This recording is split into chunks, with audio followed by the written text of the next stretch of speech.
Very much. So Libya will likely play a big role in tonight's debate. Plenty of accusations about who dropped the ball and exactly when. Now Secretary of State Hillary Clinton is telling CNN that she accepts the blame. Listen. I take responsibility. I'm in charge of the State Department, 60,000 plus people all over the world, 275 posts. The president and the vice president certainly wouldn't be knowledgeable about specific decisions that are made by security professionals. Let's bring in New York Republican Congressman Peter King. He's a chairman of the Homeland Security Committee, and a Romney surrogate. It's nice to see you, sir. Thank you for talking with us. You just heard Hillary Clinton there saying she takes the blame. Mr. Giuliani yesterday told me that he believes that there is a cover-up underway. Well, what do you think? Is there some kind of cover-up? Well, I give Secretary Clinton credit for taking responsibility, at which Joe Biden and President Obama would also take responsibility. I think the administration has a lot to explain. From the day this story broke back on September 11th, September 12th, they told misleading stories, confusing stories, contradictory stories.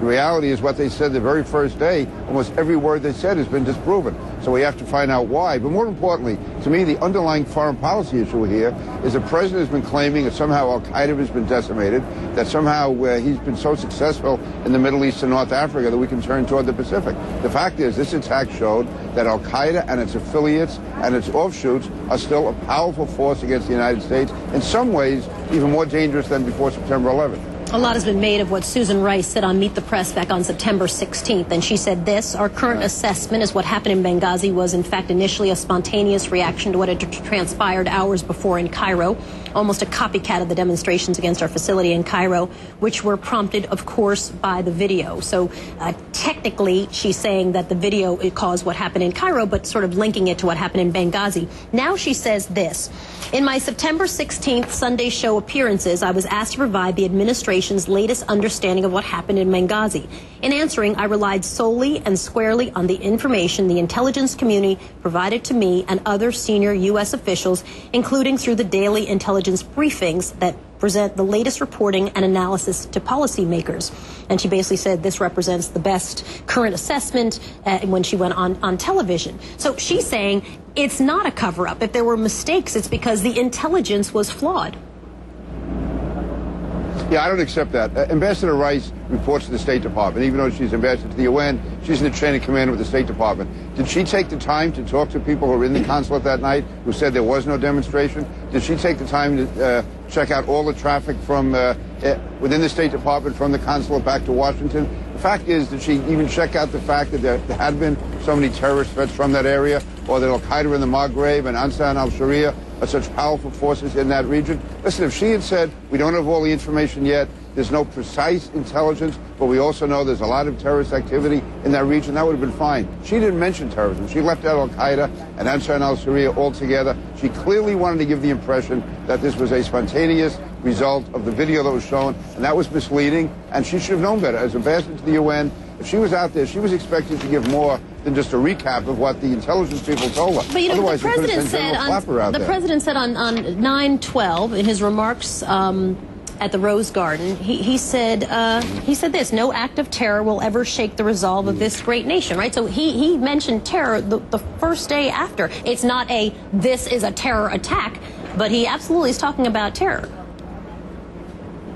He barely mentioned it once. For the next week, even people like Jay Carney, the administration's line was this was not a terror attack. It had nothing to do with U.S. policy. It was not a terrorist attack. That was the theme and the narrative that they wanted to put out there. And that was wrong. And why were they doing it? Why did they do it? I think it was because it undercut the president's campaign promise or claim that al-Qaeda had been decimated. And also, they did have the concern about whether or not they had provided enough security to that consulate. Now, listen, I don't really blame them for not having enough security.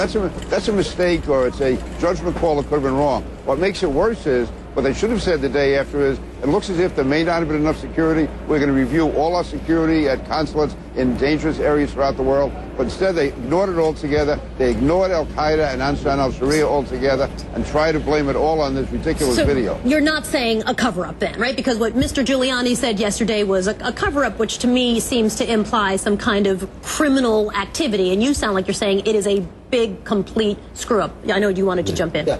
Congressman, can I just go back to your broader point? I'm sorry, go ahead. No, let me just, wait a minute. No, I am saying, no, I mean, we can define cover-up any way we want. I'm saying the administration has not told the truth, and they have spread a false narrative. Now, are you talking about a criminal cover-up? No. But I would say certainly they were concealing or holding back facts that would have undercut their position. They did not tell the truth to the American people. Just to go back to you, Congressman Ron Brown, State of the National Journal, I want to go back to your broader point from your first answer. You were saying that with Osama bin Laden dead and all of the drone attacks on al-Qaeda leadership, you believe that al-Qaeda today may be a greater threat or a stronger force than they were before September 11th? Can you clarify that? Why do you feel that way?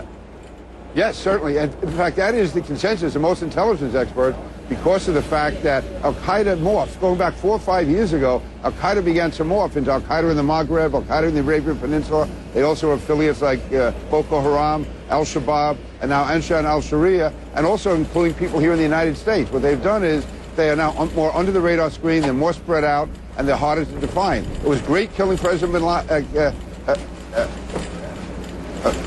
I give President Obama credit for that, with bin Laden being killed. But having said that, he was one element because al-Qaeda had shifted. It had shifted its emphasis from being a centralized force to being a diversified, diverse force, which is harder to track down. They're under the radar screen in many cases. So you're saying they're a greater threat now than they were when President Obama took office?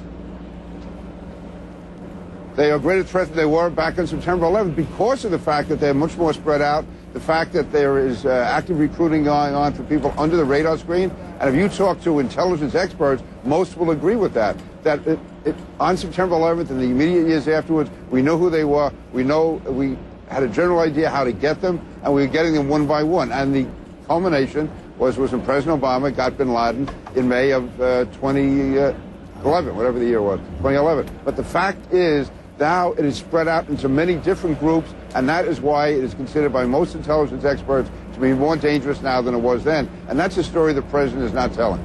Peter King joining us this morning. Nice to see you, Congressman. Thank you for your time this morning. We appreciate it. So that. Thank you. You bet. Still ahead, we're going to get